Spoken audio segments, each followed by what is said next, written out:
Chapter 101. Today is December 31st, 1519. Yay, our 400th anniversary of living in the sky has come. Yes, I'm very excited. Look, in the past 10 years, we progressed more than the previous 390 years combined. Our small upper yard has grown so much thanks to Amon. That's what I was saying. Is it a good idea to hold the ceremony without him around?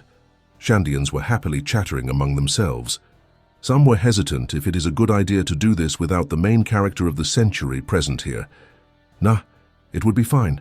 We held the End War's 10th anniversary at the start of this year without Amon, so this is going to be fine. At the start of 1519, the upper yard was opened for Skypieans, but was still closed for other people.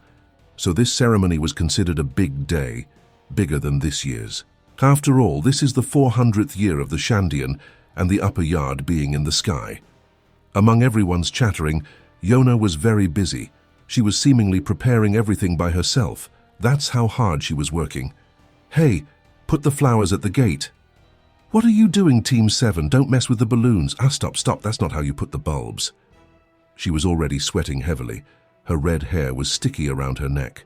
She managed to look beautiful even in this working state. Wiping her sweaty forehead with a finger, Yona looked around. It was one dazzling scenario. She hasn't seen anything like this before. It was the biggest festival preparation she had ever seen and prepared. So beautiful. If only Kami-sama was here. Sighing and shaking her head, she went back to work. Meanwhile, in a side, Wiper was instructing the fighters from Skypia, Shandia, and Birka faction. Listen, everyone. I guarantee there will be uninvited guests tomorrow. Pirates, thieves, robbers, bandits, they will be there, Wiper said in an imperious voice. He stared at everyone in front of him expressionlessly. He recalled that day with Amon 4 years ago. His hands gripped his spear instinctively. Listen, this might be a big ceremony, but being a part of the militia, you are forbidden from enjoying it. You have to give your all to protect this land, yours and my homeland. This is an order. Yes, sir? Everyone screamed at once. They knew better than to disobey the fire demon in front of them.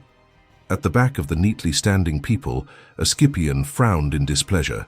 He whispered to himself, "Ugh, this is such a big ceremony. Why do we have to listen to this crazy bastard?"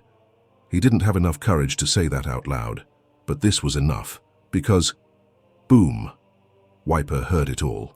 He blasted his hands in the air to attract his attention. Line 3, Subject 77. "You seem to have a problem with my ways of doing things," he said with his eyes devoid of any emotion. "From today onwards, you are to be demolished from the militia. Enjoy a nice vacation."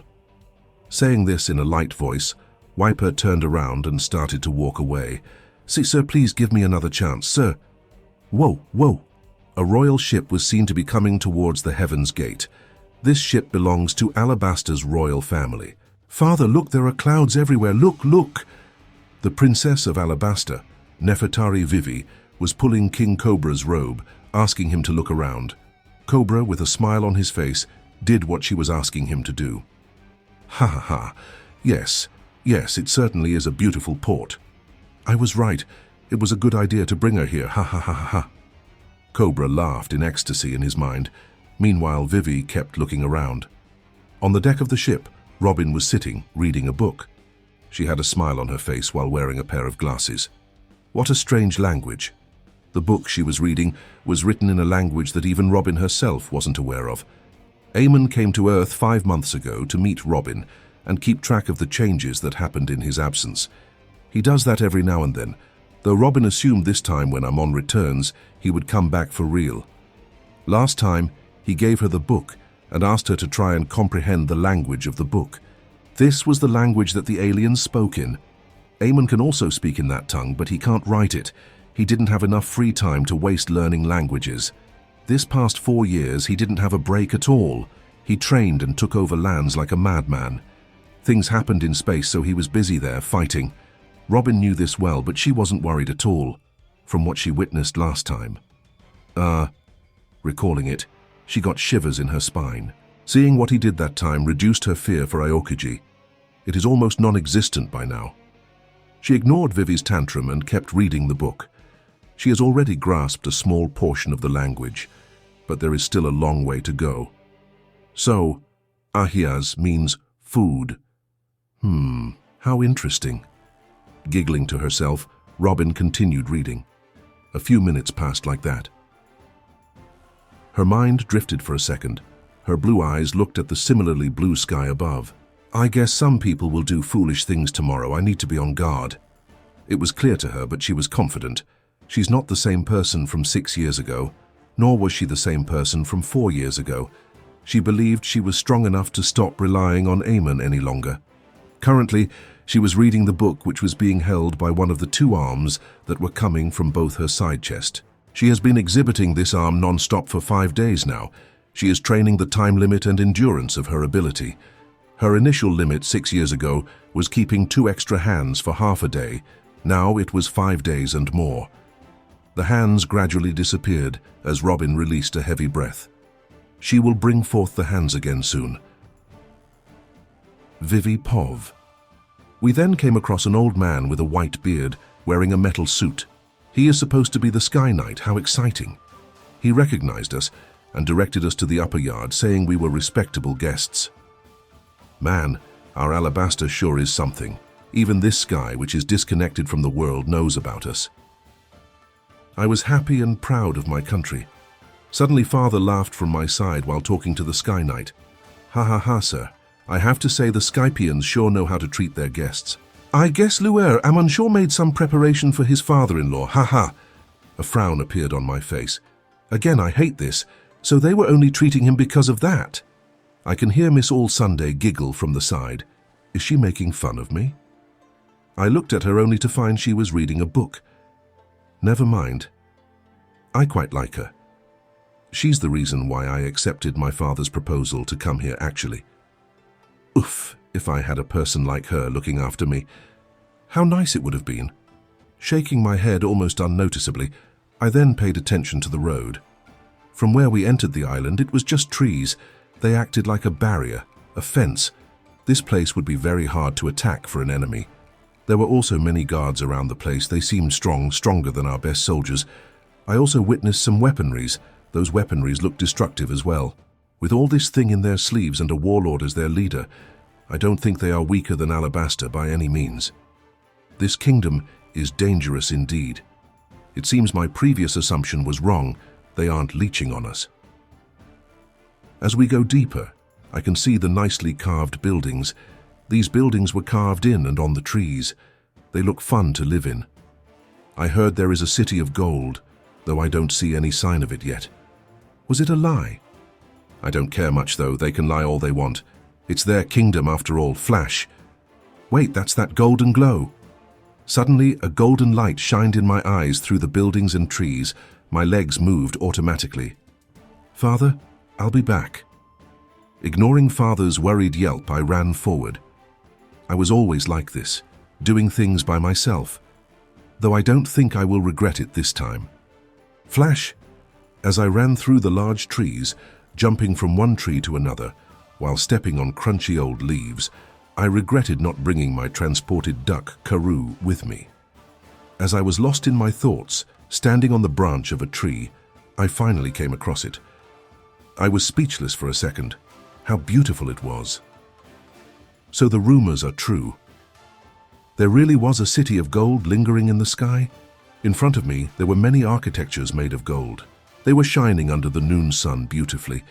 How fascinating. Whoa! To my surprise, I slipped on my leg and started to fall from the branch of the tree I was standing in. Hat. Luckily, something soft caught me. I looked back to find it was a net made of hands. You should be careful where you step, Princess Vivi. It was the black-haired woman I admire, Miss All Sunday. How nice. Just like that, a day passed. Today was the day of the festival. This festival will continue for 7 days. I think I will enjoy it fully. So this is the home of that pervert. Next day, General Pov. Please don't hit me. Around Heaven's Gate, there was a ship that was flying a terrifying flag, the flag of the world government. 3 celestial dragons were riding the ship. They were here with their slaves. One of them, a fat noble with a loose nose, was whipping a naked woman laying on the deck. Thrash, oh, lord, it hurts, please. Hehehe, are you ordering me around? How ridiculous. Thrash. The man kept hitting the woman while she screamed in pain. Beside the man, 2 other celestial dragons stood. One of them was a woman as well, but she didn't show any displeasure seeing another woman being treated like this. She simply didn't see the woman on the ground as the same race as her. She was a celestial dragon, a god, while the woman on the floor was just a pathetic mortal, a human. Beside her, a man with swirly hair stood. He seemed to not care about the things happening in front of him and was just observing the clouds around the ship. Behind their ship, 10 marine ships with 10 vice admirals occupying them were following suit. The world noble with swirly hair looked at his equal. Besiodo, stop it. That woman's screams are annoying. The man said lightly to the fat man. He looked back towards him. There, big brother Ainsworth, you hate the screams. The fat noble named Besiodo said. He then slipped his hands in his asteroid-like suit and took out a gun. Brother, then I shall... He then pointed the gun on the woman's head. The slave woman stayed silent seeing this. Am I finally going to be freed? Bang! The woman's life ended right there. Her blood splattered all around the ship. Ugh, Besiodo. Don't you know I hate blood? Ew, how disgusting. Hey, bear with it, big sister Bimret. The 3 world nobles had a small commission among themselves. Meanwhile, their slaves stayed silent, staring at the corpse of their acquaintance. One of them, a bulky slave man with a huge body, clenched his jaws tighter. Enough, you two. Behave yourselves, Ainsworth ordered his 2 little siblings. The 2 went silent. A few minutes passed like that. Besiodo looked at the corpse being handled by some marines. How? It's only been 4 days since I've been playing with this slave, but I accidentally killed her. Accidentally? Pfft! The female noble laughed out. Ha ha ha ha ha ha. Currently, they are going towards the festival in Upper Yard, but they weren't here to sightsee. Hehe, I guess it doesn't matter. The man with a snort leaving his nose, Besiodo laughed lightly. I'm going to get new ones anyway. Hehe. Indeed, he wasn't here to sightsee. He was here to collect angelic slaves.